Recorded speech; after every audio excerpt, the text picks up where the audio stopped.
Hi viewers, ఇది 2025 10th class సిబిఎస్ఈలో అడిగినటువంటి question. ఇది పాలినామియల్స్ చాప్టర్స్ నుంచి. If the zeros of the polynomial this polynomial are reciprocal to each other, అంటే ఒకదానికొకటి reverse, అంటే ఒకటి ఆల్ఫా అనుకుంటే ఇంకొకటి 1/α. These are the reciprocal to each other. Find the value of b. What is the value of b? The value of b is, okay, the roots, the zeros of this polynomial are given by reciprocal అన్నాడు కాబట్టి ఒకటి alpha అనుకుంటే ఇంకోటి 1/α అనుకుంటాం.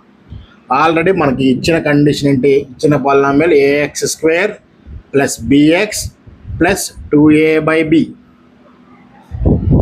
ఓకేనా?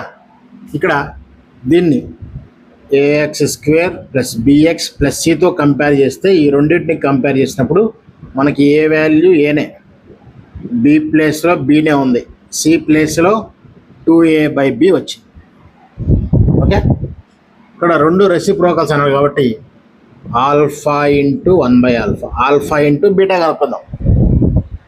Alpha into beta, for example మన alpha beta are the zeros అనుకుంటే alpha ప్లేస్లో ఆల్ఫానే ఉంది, కానీ బీటా ప్లేస్లో 1/α ఎందుకు పెట్టామంటే ఒకదానికొకటి రెసిప్రోకల్ అన్నాడు కాబట్టి. ఓకేనా? ఇక్కడ ఎలాగైతే alpha into beta equal to c/a చేస్తాం కదా, సేమ్ ప్రాసెస్లో మళ్ళీ ఆల్ఫా ఇంటూ బీటా ప్లేస్లో 1/α రాసాం. ఓకేనా? Alpha into beta can be written as c/a. ఈ ఆల్ఫా క్యాన్సిల్ అయిపోతే ఇటు పక్క ఒకటి మిగులుతుంది. c/a అంటే what is the value of c here?